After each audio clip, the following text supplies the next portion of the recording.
All right, welcome everybody to another episode of Sasquatch Watch Radio. Today is Monday, December 16th, 2024. I know everybody's getting all anxious about the holidays coming up, and hope everybody has a nice vacation, whatever you want to call it, some time with family. Hopefully y'all will enjoy that.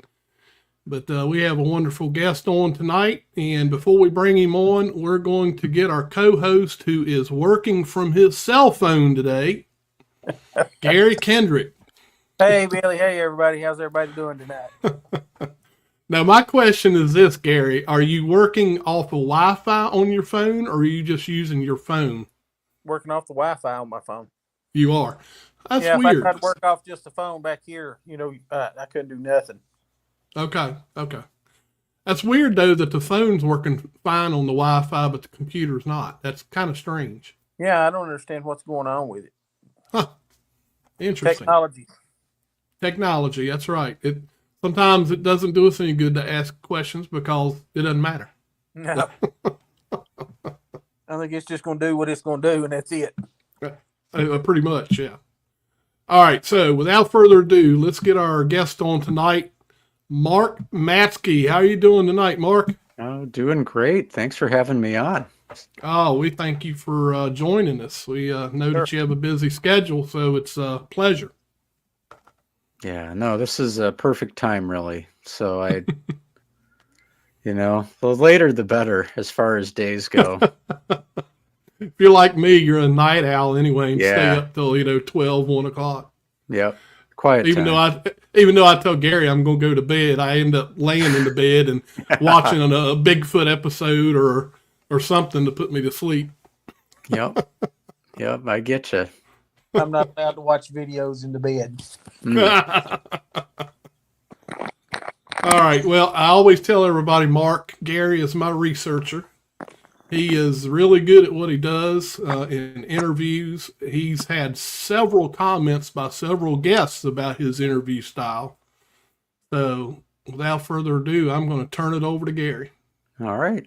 Hello, Mark. Just want to hear Hello. a little bit. This is Mark Matzke. I hope I said that right. You did. Thank you. You were a co-host on Monsteropolis. You were also a host and co-host on SasWhat. Mm-hmm. It's been quite a while ago. Yeah. You're a Small Town Monsters personality, an author, and you're also a senior pastor at St. Mark's Lutheran Church. Is that correct? Correct. That is correct. Yes, sir. It's good to have you on tonight. I've got some interesting questions. I hope you find them interesting. So Yeah. we'll get into it. Mark, what got you interested in Sasquatch and other cryptids?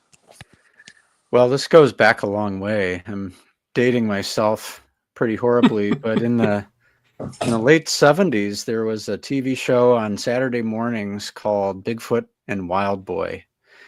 Yep. And it was a combination of that. I started watching that as a kid, was fascinated by it. And at a certain point, it occurred to me, could this be true? Could any of this be possible? And so I asked my mom, and my mom's response was essentially, well, let's go to the library and let's go see what books are there and if we can learn anything about this. So we did. And one of the first books that I got my hands on was Marion T. Place, On the Track of Bigfoot. And I read that book as a young reader, and it pretty much convinced me on the spot that evidently there was something to this because of the way that Place wrote. It was very matter of fact.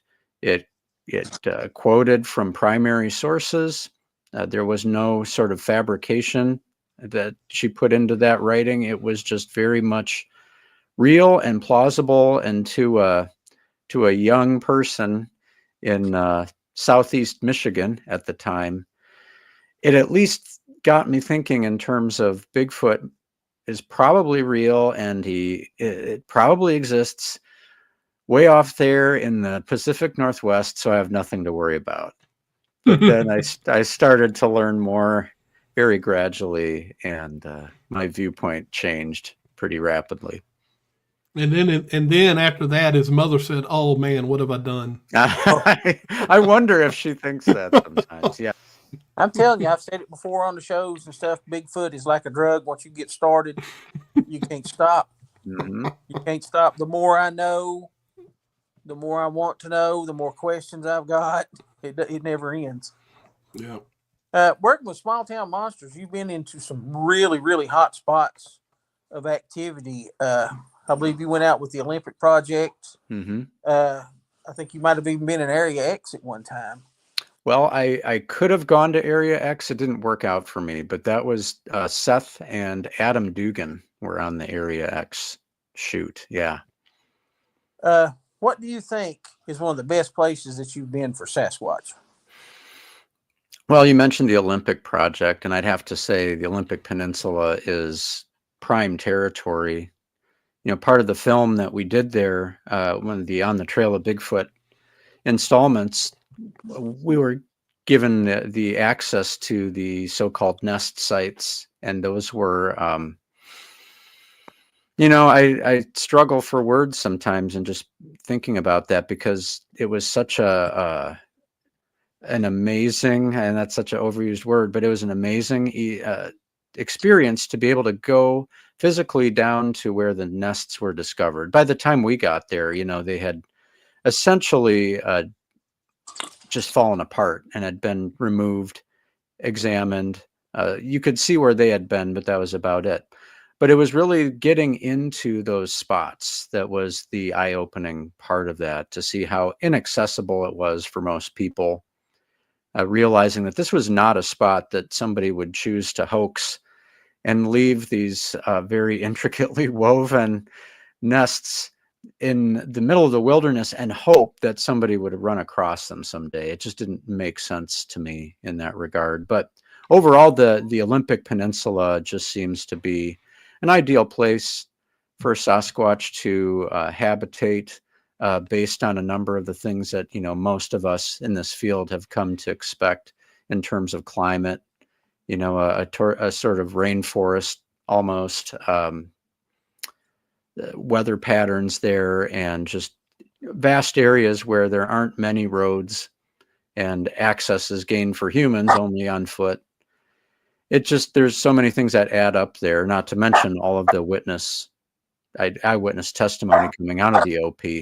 So that's one of the most plausible places I feel like I've been, that it seems quite likely that if Sasquatch is anywhere, it would be in the Olympic Peninsula region.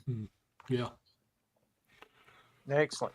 Sorry about that. I had a That's all. It's fine. little wound up there. Uh-huh. Another question, and like I said, you're a senior pastor. Hmm. Does your interest in Sasquatch affect your job as senior pastor? And how do you deal with the subject of your faith in your Sasquatch research? Well, those are two very good questions. I mean, the first, from a senior pastor perspective, one thing I've been fortunate, and I've been a senior pastor for, it'll be 27 years next year. I've been fortunate to have a number of mentors and wise counsel type people in my life who have told me that it's necessary for any pastor, any minister, anyone in any helping profession to have something that you do that gets you out of that context mentally and into something completely different. And it just so happens that for me, it's been Bigfoot research and cryptids. And, the interesting thing about that, it just comes down to time. And I've been very fortunate in that I've been able to devote some time to travel for small town monsters. I've been able to do a lot of podcast recording like I'm doing right now, near the end of the day, do it remotely thanks to technology.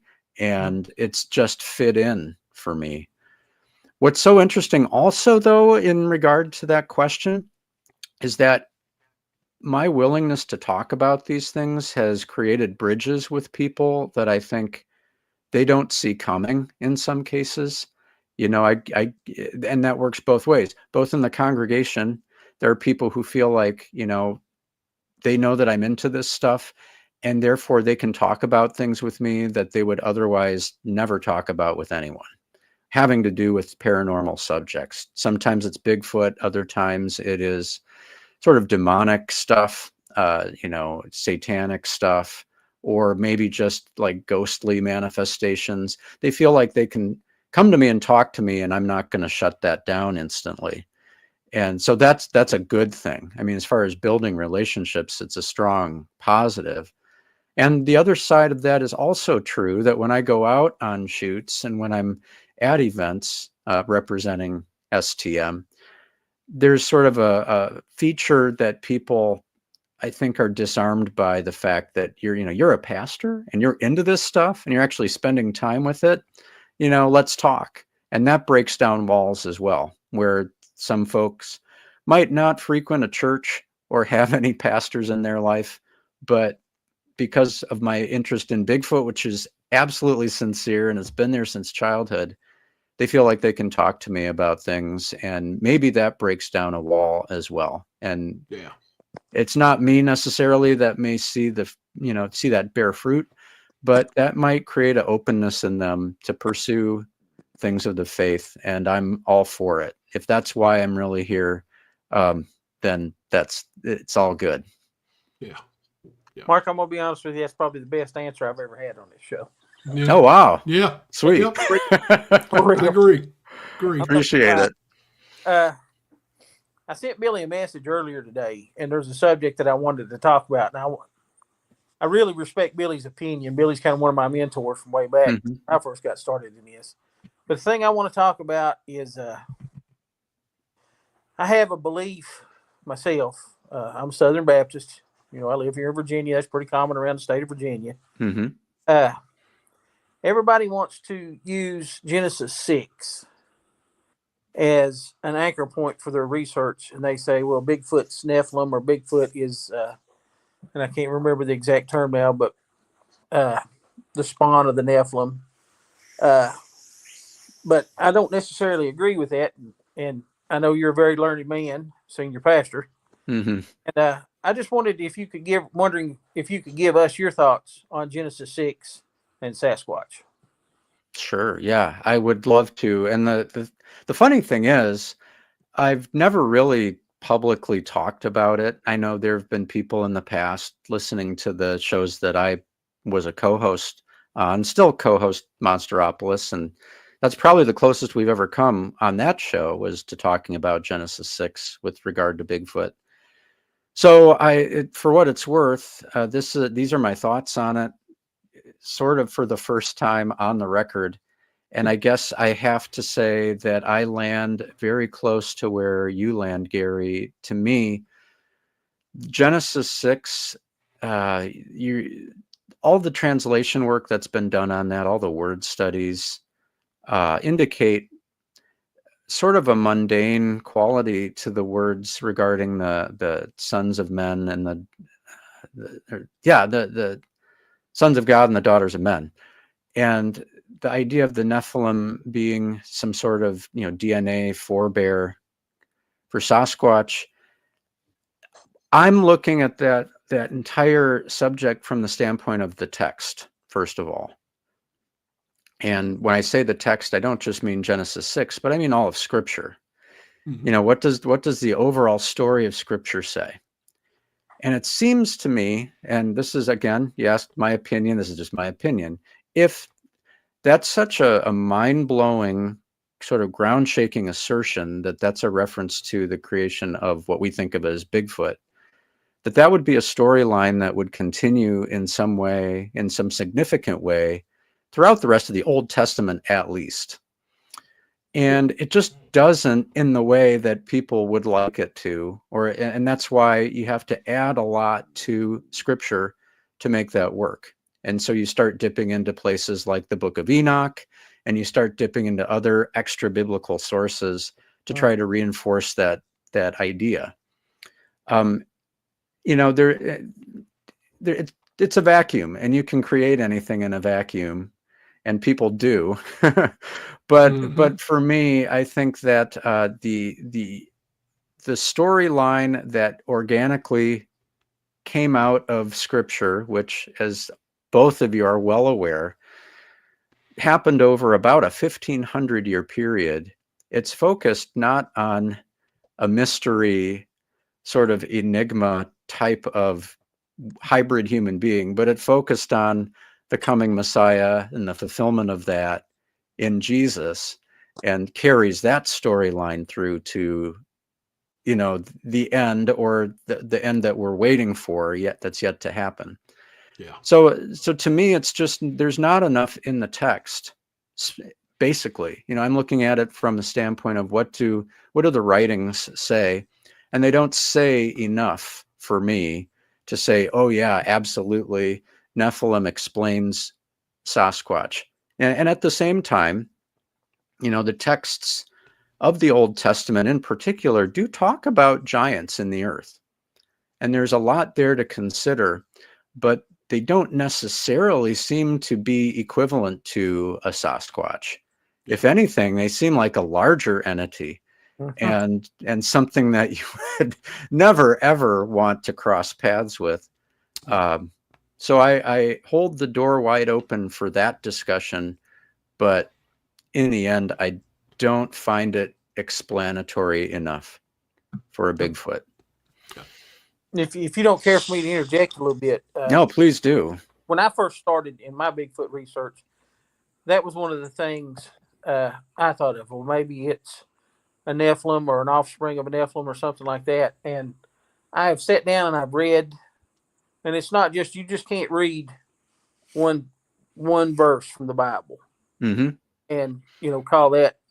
But in the Bible, it says that the Nephilim were as of men of great renown. It does not say that they were hairy beasts. It said Right. men of great renown, and that ended that for me right there. And I've been on that for years, and I hear a lot of young researchers that get into and I kind of think they fall into that trap because they're trying to equate their religion with their belief in Sasquatch. And I think it's a trap. I think they're actually kind of sliding into that trap. We've got a question for Mick. I can't bring it up on my phone, Billy. Oh, yeah. Let me hold on a minute. I'm sorry. I usually do this on the laptop. Let me grab it. Okay, here we go. So, question for Mark. As a fellow Christian, I've had negative reactions from others in the church with respect to my interest in Sasquatch. Have you ever been accused of devil worship by others? And then he backed it up with, and how did you deal with it? Yeah. Well, I'm blessed, I guess, in the sense I've never been accused of that, at least to my face. I have no control over what people say when I'm not there. But this comes up as a question quite often when we have movie showings in Canton, Ohio. We typically follow that up, or do before the movie screening a question and answer period. And very consistently, I get asked, how do I reconcile my ministry role and my Christian faith with my views on Sasquatch, which in a sense is a similar question, not exactly the same question. And what I tell people is that within the Christian faith and within the revealed word that we have in the Bible, there's still an awful lot of mystery to go around, beginning with the identity of God and the subject of a triune God.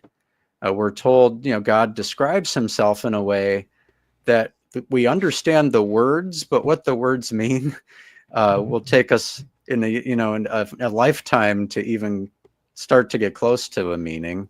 How that can be, I can't tell you what it is or what God has said. I can comment on. Same goes for the person of Jesus himself.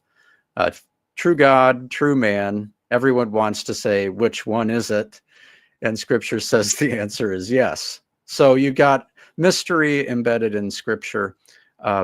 Just because things aren't mentioned in Scripture doesn't mean they're not real. Of course, you can use all sorts of examples for that. It never mentions an automobile, yet here we are. Just because Bigfoot isn't referenced per se, doesn't mean that there can't be something to what people are seeing.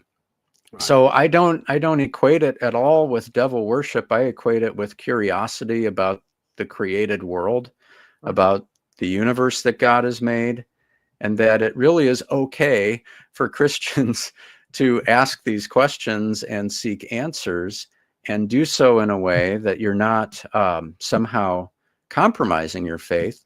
But what it does is it puts you in places that you wouldn't ordinarily go. And as a pastor in particular, it allows me to speak to people that I wouldn't ordinarily talk to. And that creates all kinds of opportunities. Again, I'll use the phrase to build bridges with people and share in this mystery together. It's okay for there to be mystery. I think in a way we need it. We really need it. Absolutely. Yeah. Mark, this is going to sound a little weird, which I have a tendency to ask some weird questions at times. You'll find that out here in a minute too. But have you ever had someone in your church tell you about their Sasquatch encounter? And I don't mean necessarily at church. I mean maybe at like a function outside of the church. Mm-hmm. Yeah, that's not a weird question. It's a pretty natural one, I would think. And to answer your question, it's yes. Most interestingly, it's I would not feel comfortable divulging too much information, but it is the incident that was shared with me is sort of your classic backyard sighting. Somebody saw at best something very large in the shadows, but the thing that set this apart was the appearance of two very large red eyes far set apart. And this is someone with whom I pray weekly and spend a decent amount of time with, and would believe anything they told me about any subject because we've shared a lot of things. So this is kind of what I was alluding to sort of near the beginning of our conversation, that the fact that they found out I'm somebody who won't laugh at them and won't shut down the conversation immediately when the subject of Bigfoot comes up, it opened the door for them to feel comfortable enough to divulge that. And there's no doubt in my mind that this person had the experience that they described. And this is fairly close to home, which is the most fascinating part of it all. Yeah. That close to home sometimes it gets you. Mm-hmm. That's for sure. Yeah, I've had a sighting myself, and the sighting that I had actually took place less than a half a mile from where I'm sitting at right now. Wow. Yeah. And there was somebody with it happened. So yeah, I understand. That's, I'm a little more cautious, when I'm out. Mm-hmm. More. Yeah. My next question is: science wants a body. They want that physical proof, the DNA. They want the entire genome before they'll say, yeah, whatever. What are your thoughts on taking a Bigfoot for the science of it? Basically, what I'm asking is, are you kind of in the, we probably need to kill one to satisfy science, or we shouldn't kill one?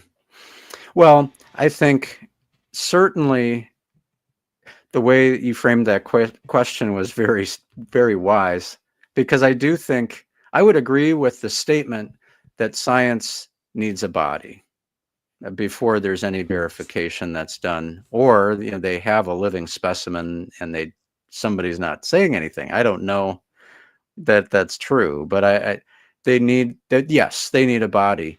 Now, as to the question, should we go get one?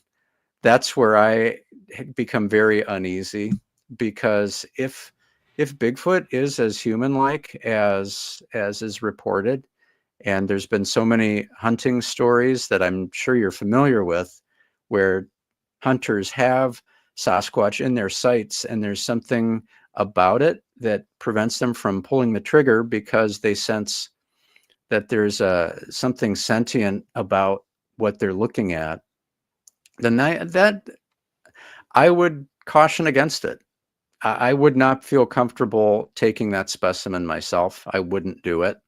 Yeah. And I think that's largely because, not that I'm anti-hunting per se, but if this is close enough to us that I would say I have very strong misgivings about actually following through on that. I'm more hopeful that we'll luck into a specimen that's already deceased or gets hit by a car inadvertently, Yeah. some tragedy happens, but then we're left with the proof that science does need. I mean, and I know you're certainly, you've met Dr. Bindernagel when he was alive, and I love his line of reasoning that says, discovery has happened. It's just a soft discovery that there's certain things that we can quantify and measure, and we're doing that. But in the end, science as an institution, as a worldview, needs the physical specimen. That's how it works. And it's not going to even entertain the idea probably until one is produced. Yeah. I have a theory myself that, science does need one. Science wants one. And there are several groups out there that are willing to take one. But my own personal feeling is that, we're dealing with probably one of the most critically endangered species on the planet. And by actually physically, forcefully removing one from that environment, that we may actually harm the entire species. Mm-hmm. You could completely by removing a male, you may completely eradicate that entire species from that area. Mm-hmm. Yeah. So yeah, I kind of have some memories about that myself. Yeah, we just don't know. I mean, there's so many unknowns. Mm-hmm. Yeah. And I say this all the time too. Nobody has one down in the barn that they're down there every day examining and checking on and what it's doing. My next question is a weird question. Oh, go ahead, Billy. Go ahead. Yeah, I was going to say, so me and Mark had a discussion by Messenger, and I asked Mark what kind of music he likes. So he gave me two different answers. He said blues and jazz. So I was like, all right, this is going to be another interesting one for me. So I put it into AI, and actually I didn't have to do as many. When I did it with Seth, I had to go through like 6 or 7 songs because I just didn't. They were good. So this time I pulled one out that within the first 2, I was like, ooh, this ain't bad. So you'll have to tell me because you're more of the jazz person. Okay. So we've got a jazz song made for you, and it's called Mark Matzke's Serenade to Sasquatch. Oh my goodness. So here we go. In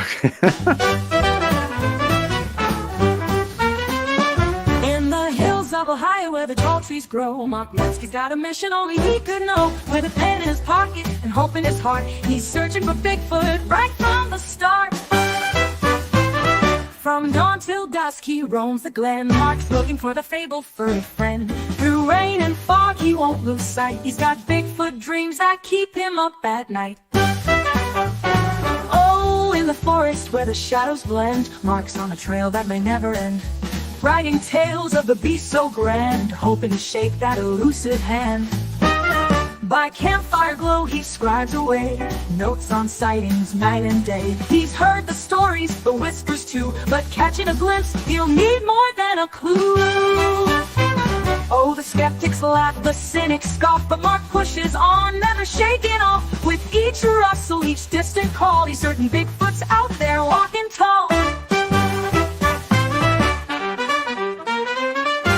So here's to Mark with his books and soul, chasing legends where the wild winds roll. One day he'll find what he's searching for, and when he does, he'll tell us much more.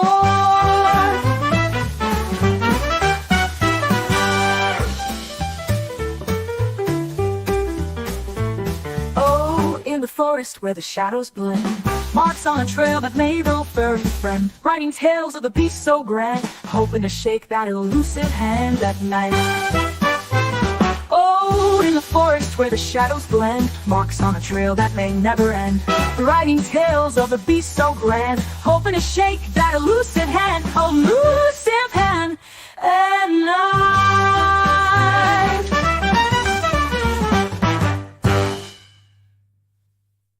There we have it.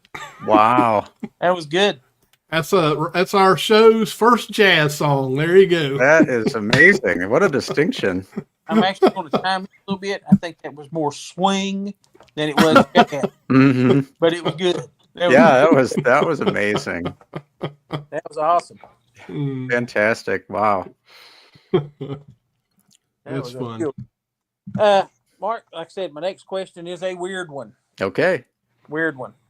And I'll explain it as I go along. I try to ask all of our guests this. Mhm. Mineral or vegetable? As Mark scratches his head, I'll explain.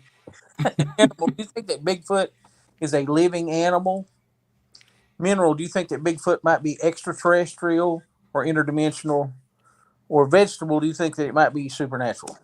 Or do you think it could be a combination of all of those? Well, yeah, I mean, it seems like a cop-out almost, but it could be all of them. You know, I think for it probably, if I had to be pinned down, it would probably fall somewhere between mineral and vegetable. You know, I understand the flesh and blood camp. I understand the looking at the whole phenomena from a materialist standpoint. It's what science does, and I get that. But there's been so many other qualities ascribed to these creatures, entities, whatever you want to call them, that seem to have a spiritual element, or at least a physical element that we don't understand yet. So it seems supernatural, or it seems almost magical. And you know, I've gotten very into the work of Stan Gordon and gotten to know him a little bit, and certainly well acquainted with his work.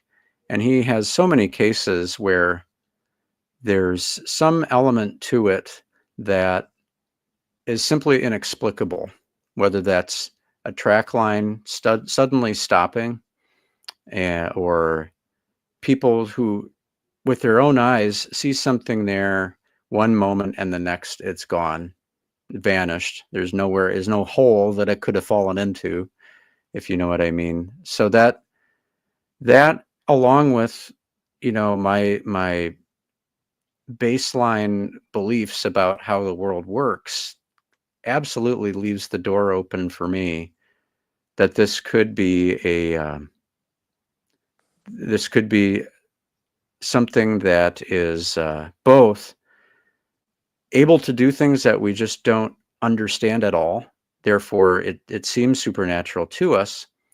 I also believe that something like a Sasquatch could be utilized by, say, evil forces for the purpose of messing with people, sending them off on a tangent with their whole life, and down a rabbit hole, if you will, from which they have a hard time recovering. So that's a lot. That's a lot of talking around the three choices, but I would have to say that the mineral or vegetable, I think, is where I'm going to land based on the all the available evidence and how I interpret it. Excellent answer. Excellent answer. See, I know you've been with Small Town Monsters for a while, and you have behind the camera in writing and actually some videography. And I think on the trail of most of that stuff come from your cell phone. Yeah, our original trip out to the Olympic Peninsula, a lot of the B-roll, a lot of the scenery or shots of Seth and Derek Randalls and Shane Corson were on my iPhone. And I still have some of those on my camera roll, I think. And that was more of by necessity than anything that was planned out. That first shoot was just one camera and my iPhone. So yeah, I've done a little bit of cinematography, although I usually end up in front of the camera as a talking head, sort of, so to speak.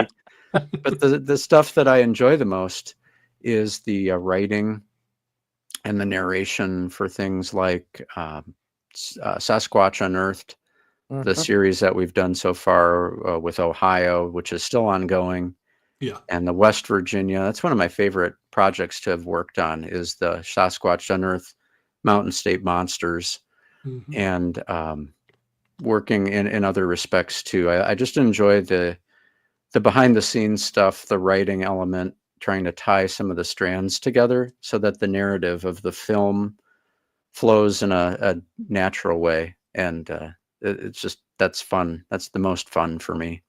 Yeah. Excellent. Now, Gary, do you want me to put a couple of these questions up from the Yes, sir. If chat? you don't care, Billy. Like I said, I'm sorry. Okay. I No, you're fine. So Mick would like to hear about any firsthand experiences in your research for Sasquatch. Probably the most interesting firsthand experiences I've had have actually been down in Minerva, Ohio, made famous by the Minerva monster and some Mm-hmm. other things. And we're fortunate to have a location that we have access to. And before some major changes were made to that particular countryside, there was a fall season where we were going, and this was part of what became the Bigfoot Project on YouTube, the STM series. And we would go there, and there would more often than not be some sort of activity, whether that was sounds that we heard. There was a hunting cabin on site that would often be approached by something at night. And while I didn't hear any of that per se, I was out in the woods right near that cabin and had something either drop or be thrown past my head at close range, so close that I literally heard it whizzing by my right ear. And that got my attention right away. That Mm-hmm. same night, we heard across a pond a strange sort of humming sound. It wasn't toads, it wasn't frogs. This had the property of a human deep voice doing some sort of strange humming, almost musically, and seeming to be, if not responding to Seth and myself, at least aware of our presence. Later on the hillside, the next day on that hillside where we heard the sounds, we took what may have been a track cast. It was our first track cast that we've ever gotten out in the field. And there's a whole story there that I won't bore you with, but it was pretty hilarious in the moment where Seth ended up calling Cliff Barrickman on the phone asking, okay, so how do we actually make a track cast? I mean, that was the level of tutelage that we needed on that, but we did it, and the cast exists still, as far as I Good. know. But Good. that was probably by far the most sustained activity that I've ever experienced myself. I've never had a sighting. What I just described to you is probably the closest that I've ever come to having my own experience. Probably second on that list would be what I was describing before about going down to the nest site on the Olympic Peninsula and seeing what the remnants of the nests, seeing how that site was situated on a ridge line that somebody with ties to the Olympic project described as a military camp. That sort of strategic choice was involved in claiming that site because it was inaccessible. It had a very fast access down to a riverbed if necessary. It was an extraordinary experience, and nothing, quote unquote, happened while we were there, but it was just being there, seeing with our own eyes the lay of the land, and that was very persuasive to me. All right. And then I have one last question from George Garcia. Mark, do you believe in other cryptids? Yeah, I do. I mean, starting with lake monsters, I have a strong, fond feeling for lake monsters, in particular Champ up Mm-hmm. in New York and Vermont. Really, the first time that I ever worked with Alexander Petikoff was on the very first On the Trail of series, which Champ was the subject of. And so Alex wrote that narration, but I did the narration recording. But that's just one example, I think, of to me, the lake monster seems the most likely cryptid of all, because it has so much area in which to hide. I mean, it can go almost concealed for most of its life, and very seldom would it even be in a position to be seen. So I really think that there is a strong likelihood that there are some type of not necessarily a surviving plesiosaur or something of that nature, but certainly things in our lakes, in our rivers, that are undocumented as far as a species is concerned, that would surprise us greatly, I think, if we actually ran across them. Yeah. So that's probably number one after Sasquatch as far as cryptids go. I'm interested certainly in stories like the Jersey Devil, although to me that there's more of a folkloric explanation for Yeah. whatever that is, or whatever has been encountered out there in the Pine Barrens. Could be many things, but the Jersey Devil has an interesting story behind it. Chupacabra is sort of the same thing. And the thing that interests me about the Chupacabra is how it morphed from the sighting reports in the 90s, which was almost an alien looking figure, or if not alien, then somewhat reptile, to then it makes the jump into southern Texas, and now all of a sudden it has the properties of a canine. Just an interesting way that stories and sighting reports travel, that I don't necessarily believe in the Chupacabra per se, that there's something to that, but on the other hand, people were encountering something in particular in Puerto Rico that caused a panic, and that's always interesting to try to get to the bottom of it. Yeah.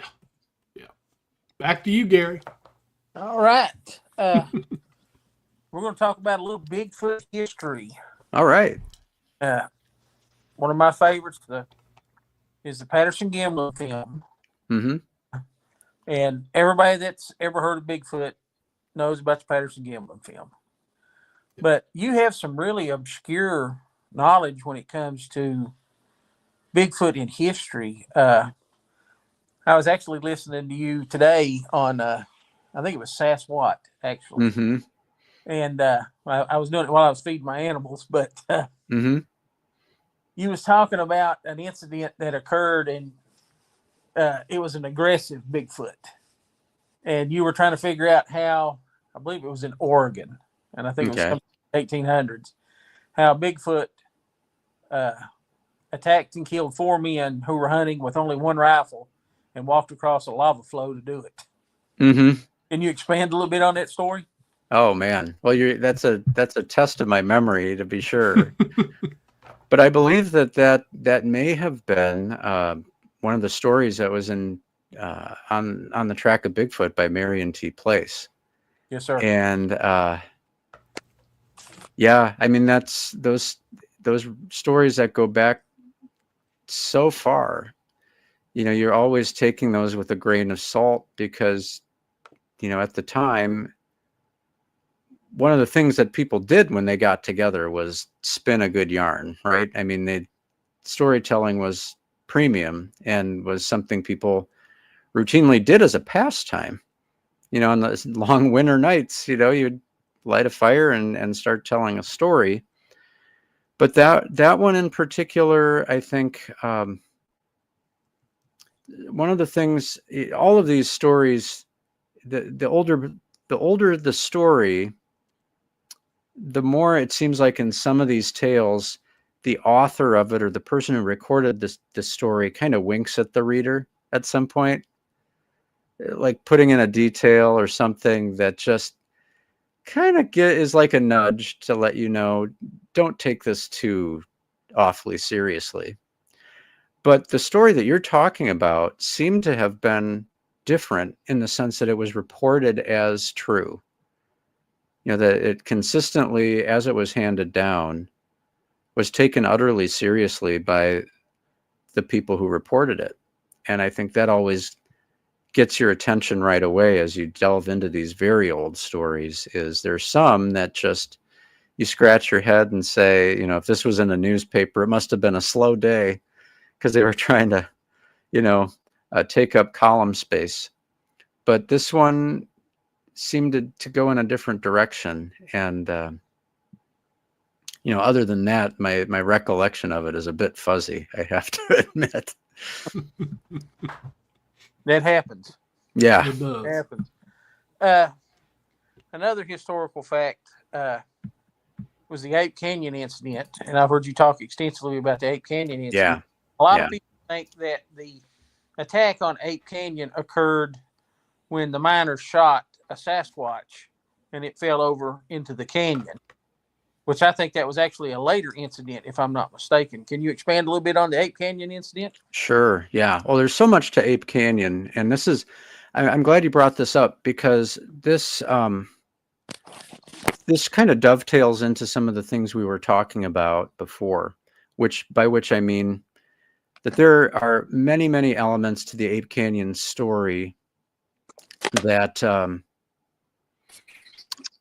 people who are into the flesh and blood only idea of Bigfoot would be very uncomfortable with, beginning with the fact that Fred Beck was a spiritualist, meaning that he was very much into things that were semi-popular at that time, such as automatic writing, seeking spirit guides. And in fact, that's how Beck reports that they found the mine that they laid claim to, is that a spirit guide actually pointed them in that direction and sent them signs like a floating arrow in the sky to lead them to the place where they would, you know, make their claim on this mine.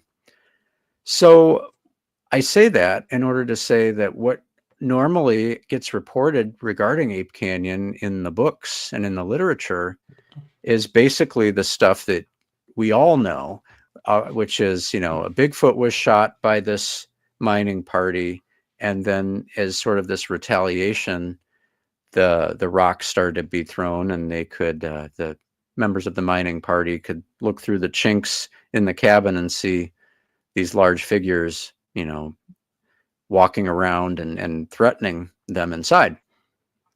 But what gets ignored then is all the other stuff, all the Fred Beck spiritualist stuff, because that's inconvenient, to say the least, if you're trying to make the case for, you know, science holds all the answers to what these things are.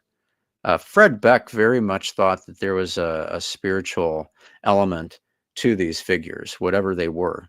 You know, he didn't necessarily think they were apes, although that factors into the description of the aggressive characters, whatever they were. And of course, we refer to it now as Ape Canyon, even on the record. I mean, having been out there to Mount St. Helens, I've seen the trailhead for Ape Canyon, and there's Ape Caves. I mean, that's on the on the national park maps.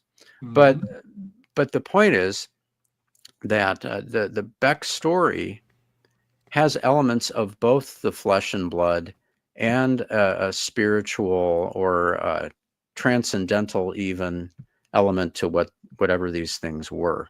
And I am very much of the mind in these days that it's important to tell the full story. And fortunately for us, Fred Beck left a written record of the events as he perceived them, and it's up to us to say, sure, there's a flesh and blood element to that. Something was chucking rocks at the roof of their cabin. There's something trying to get into the cabin. Phantoms don't do that. Ghosts don't do that. Something with hands presumably was throwing these rocks at them. But then there was other things happening around Beck and his party that simply have to be historically acknowledged as being truthful. You know, they were into these weird, by some people's standards, these weird subjects. And there had been interactions, there had been sightings of hairy figures before they fired a shot. That's quite true. That the sequence is not simply they started mining, one day they saw a Bigfoot, they shot it.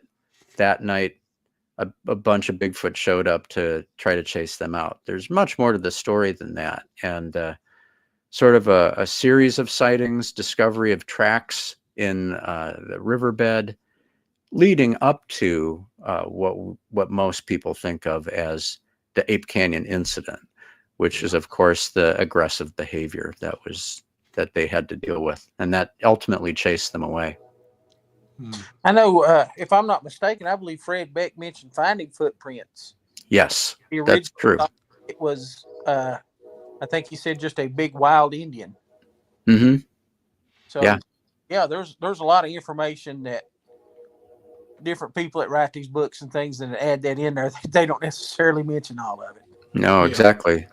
Another good one that I wanted to ask about was, I believe it was John Green got out. It was Otzman. I can't think. Oh, yeah. Mm-hmm. Had his account, and he actually gave it to Roger Patterson. Yeah. Tell us a little bit about that. Oh, sure. Yeah, the Osman incident is well known, of course, in Bigfoot circles. You had this gentleman who was a trapper, I believe, and he was picked up by Sasquatch while he was still in his sleeping bag and carted over Sasquatch's shoulder to this isolated location where, when Osman sort of got his bearings, he realized that he was in kind of a box canyon, and there were 4 Sasquatch kind of watching over him. Older father figure, presumably the wife of that figure, and 2 children. And he got the sense that he had been brought there perhaps to serve as kind of a mate for the daughter. I don't know exactly how he intuited that, but that's what he said. And the long and short of it is, he was able to escape by giving the father figure some chewing tobacco. I think he ate most of it and got sick, and that was his opening to run. And ultimately then, Osman went on record with his story. He was willing to take out a sworn affidavit that he was telling the truth, which in the Canadian government meant that it went before a judge for verification. And that doesn't, of course, people love to say, well, that doesn't prove anything happened. No, it doesn't. But what it does prove is that if it were able to establish that Osman were lying, he could be in real legal trouble. And so John Green liked to get that level of, I guess, written proof, or at least that sort of statement from people. And Green received that from Osman. And he handed that off then to Roger Patterson. And it's so interesting to me when we consider those like 50s and 60s personalities, and we think of them sometimes as sort of siloed and doing their own thing, and they really weren't. They were in contact with one another, and that link, I think, happened probably because of for the Green relationship began with Rene DeHinden when they were both in Harrison Hot Springs, British Columbia, and DeHinden showed up at his newspaper office one day. And DeHinden was connected when Green sort of whimsically decided to have this Sasquatch hunt in celebration of anniversary of British Columbia. It was Rene DeHinden that he turned to say, okay, if we actually do this, are you interested in leading the hunt? Because Green was a newspaperman. He wasn't a Sasquatch researcher per se at first. And I think that it's because then word got out that Green was taking these reports seriously, that he started to make so many connections, including connections with Bob Titmus, that he became very much tied into. And then through Bob Titmus and Renee DeHinden, Roger Patterson enters the picture and becomes someone that not only would Green correspond with, but when there was track finds take place in Northern California, Patterson and Green were contacting one another immediately. And Patterson was saying, "You got to get down here. You know, something's going on in this Bluff Creek region." Yeah. Yeah, I mean, it's Yeah. Sasquatch history is interesting stuff. Mm-hmm. And a lot of it actually carries over. You know, one of the points you brought up was we went with the chupacabra. We went from a small reptilian alien looking animal to what they call the Texas blue dog now. Mm-hmm. Yeah. So a lot of the things that you hear in Sasquatch, especially Albert Otzman's, I've read his account a lot. And I think he may have had a thing for the young female myself. That's just me, based on the way he described it. Yeah, right. But, maybe it was mutual after all. never know. Yeah. But, it's interesting because a lot of the things that they talk about carry over to today and the sightings that we have today. And, you know, a lot of times I'll ask guests, you know, when you first started researching, what was it like? And do you think it's gotten better or it's gotten worse? And one of the most common answers that I get is kind of both. You know, you've got good researchers, you've got bad researchers, you've got good information, you've got bad information. But I think the historical part of it is important to pass on because that gives everybody a grounded base to work from. Yeah. Yeah. Yeah, I agree 100%. And I'll share this with you. One of the most meaningful things that I've been able to do is when we went out to British Columbia, to Harrison Hot Springs, is visit John Green's collection. Part of his research collection is housed in a historical site that he helped preserve. And it's a interesting place. It was kind of a general store in a fairly isolated location that became very important for that village to kind of grow up in the Harrison Hot Springs larger area and in the river valley there. And in one corner of the upstairs of that location of this preserved site is a file cabinet of John Green's works. It's behind glass. I mean, you can't rifle through it or anything, but some of it's laid out and you can see his index cards and his writing, and you can see examples on the wall of correspondence that he had with people and even institutions like the National Geographic Society. And that really hit me like a ton of bricks, you know, that brought to life the humanity of John Green, that here's this guy. He came from a fairly well-to-do family in Canada. He found himself kind of living out his dream of being a publisher in British Columbia and publishing a newspaper and doing other writing jobs around town and through the region. And this Sasquatch story ended up on his desk, and he had to decide, how seriously am I going to take this? And at first, he really leaned into the whimsical elements of it and sort of played it up and used it as a way of getting attention for British Columbia. But at some point, it began to dawn on him that there really is something to all of this. And he couldn't dodge it. You know, he wanted facts. He wanted evidence and proof, and people kept bringing it to him. And it kept coming from other parts of North America.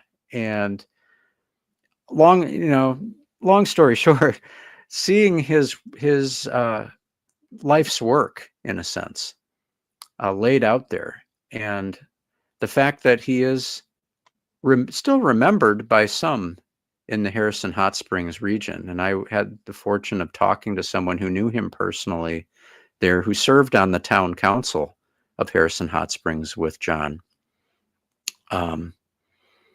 They had no qualms in saying that John was a serious researcher.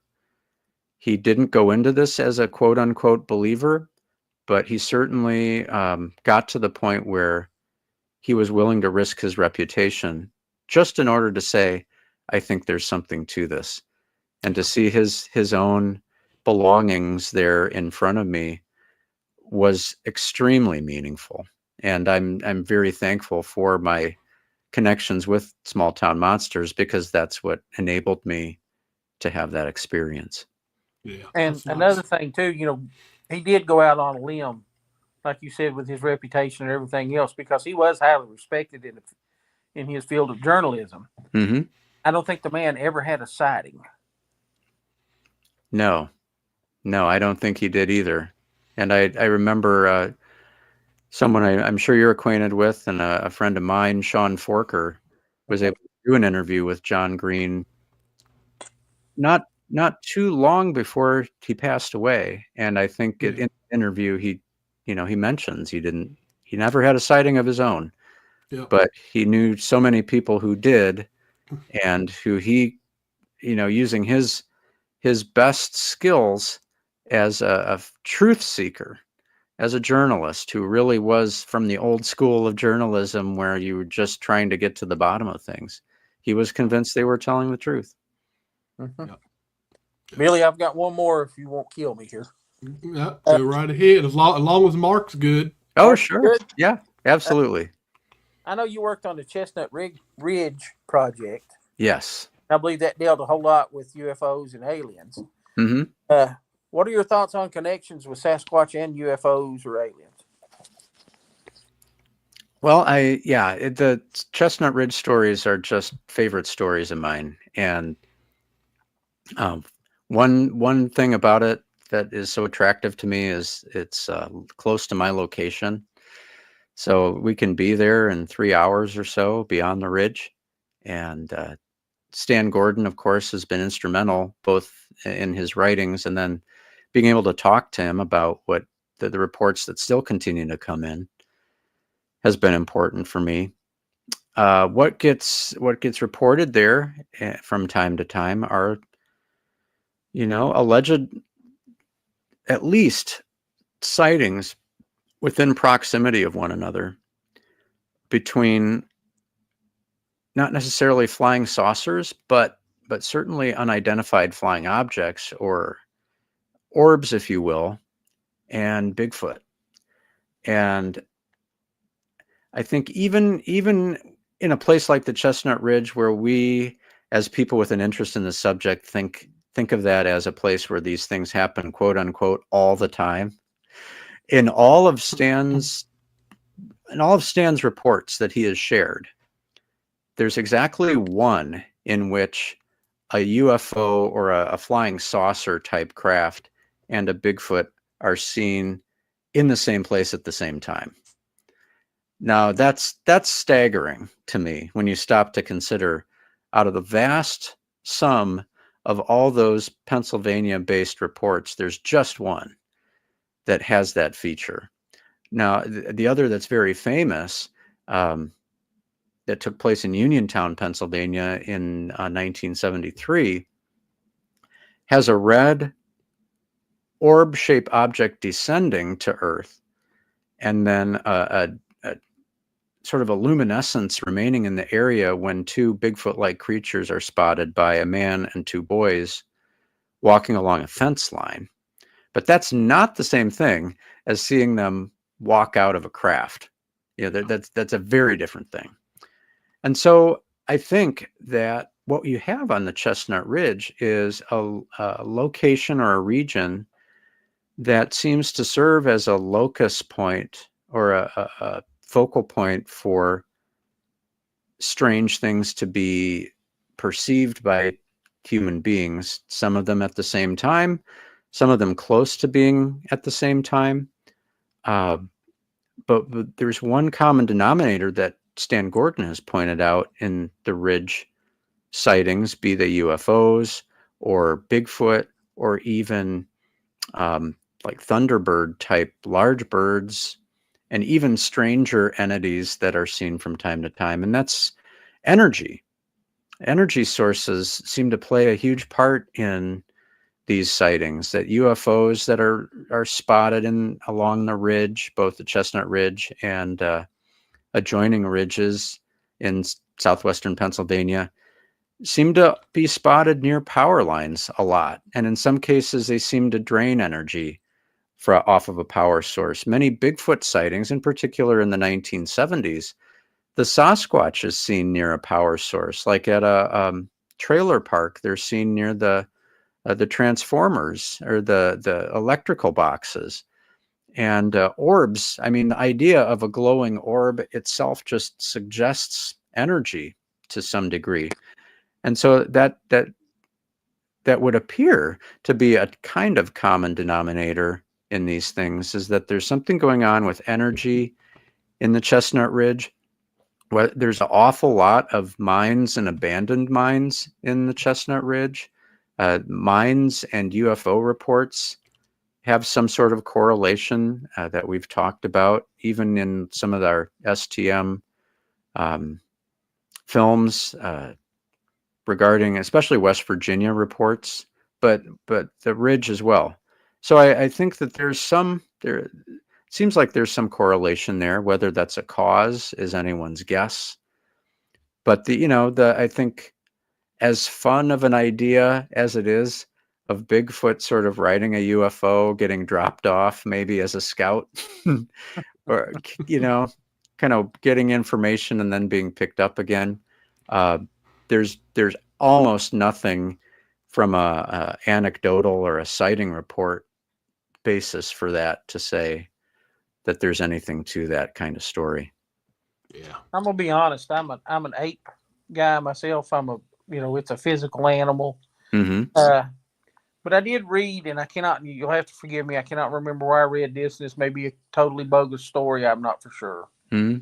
But I read an incident where it was an abductee, and they were on a craft, and they were, doing stuff on them, and they looked over, and they said that there was a Bigfoot on another table, and the aliens were stuck. So I thought that was really wow. Yeah.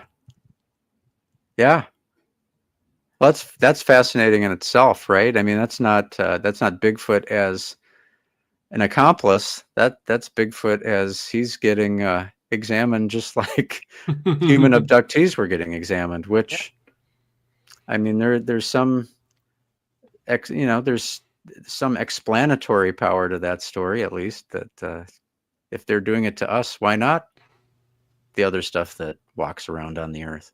Yeah, Yep, I thought it was exactly. pretty interesting. And I thought that tied in, No. but I don't get into the, I guess kind of people call it the woo side of things, but really interesting. Yeah. Yeah. So Mick wants to know, is there any geological activity in the Chestnut Ridge area? I can answer that too, but I'll let Mark go first. Well, what I do know about is that it's very those mountains are solid. They're Appalachian. They're not unlike the Adirondacks in the sense that they're, as far as I know, they're not volcanic. So they're not going to have that type of instability. But beyond that, I don't know, Billy, if you have more insight on that, I'd love to hear it.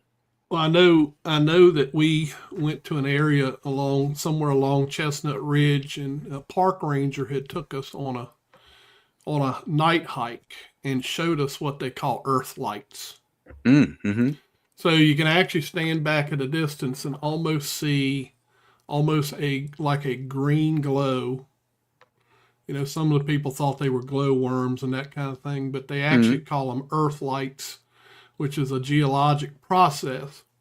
Now, I'd have to do more research on it. The park ranger explained it to us, but I can't remember one word of it. But it is interesting because I have a good friend that Gary knows, Tom Lancaster, who is a hydrogeologist, and he has a lot of knowledge too on these type of things, especially if you're near an area that has a high amount of iron deposits, and that kind of thing can.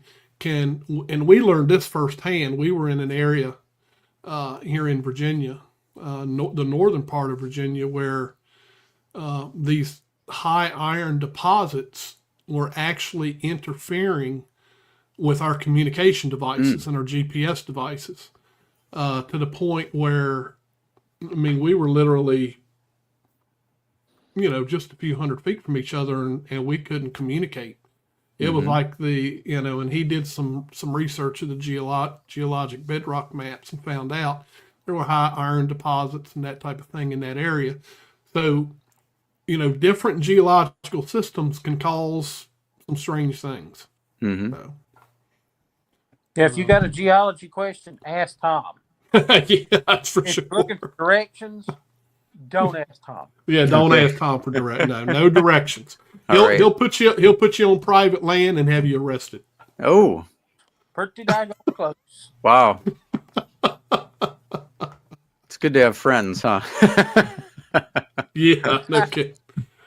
Oh man, so yeah, interesting stuff. You got anything else, Gary? That's all I've got for tonight. I could go on for hours and hours and hours if I run over the time too much. Well, Mark, we really appreciate it. You coming and taking time to come on the show. This is the first time you and I have met, so of course, I've met you unofficially on all the small town monster films. Yeah. Yeah. But it was definitely great to have you on. And if you don't mind, can you hold on a few minutes while we close out the show, and then we'll come back Oh, sure. and ask you a couple different things. Okay, sure. Yeah. Well, thanks for having me on. Yeah.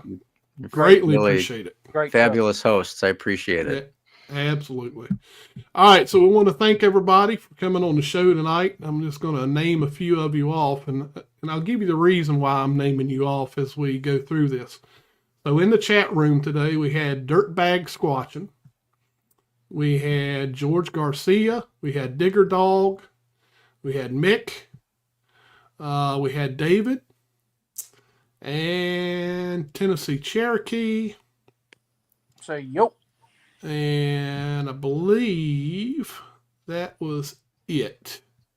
Now, the reason I mention that is because we want to get to know our listeners. We want to hear you guys. So try to join into the chat room, put some, comments, some questions in there. That way we get to know all of our listeners. And it makes it fun too, because you can ask questions. We can put it up on there and let the guest answer the questions. So we want to encourage that. We also want to encourage you to click the like button if you like the episodes. And we also want to encourage you to hit the subscribe button. There is no charge to subscribe to the YouTube channel. But it will give you the updates on our guests and that kind of thing for the upcoming week. So we invite all of you to do that if you haven't done so. And again, we want to thank everyone for tuning in tonight. We want to thank Mark again for agreeing to come on the show. And yeah, Mick, you're correct. You did not even mention your ex's mom's meatloaf tonight. So we really missed out on some good comedy relief. So That may have something to do with all that alien activity we was talking about a minute. yeah, it could have been. He may have had a little bit of a fear that she'd come and get him tonight and abduct him or something. So with feeding him some green meatloaf. Well, that could explain the Earth lights. It could actually. Actually, that's a good point. So Mick, we will now accuse your ex's mom of the Earth lights in Pennsylvania. So That bad meatloaf glowing. all right, so we want to thank everybody for coming on, and come and tune in with us next Monday night, 9 p.m. Eastern. We'll have another good show for you. So until then, everybody, have a good night. Good night, everybody.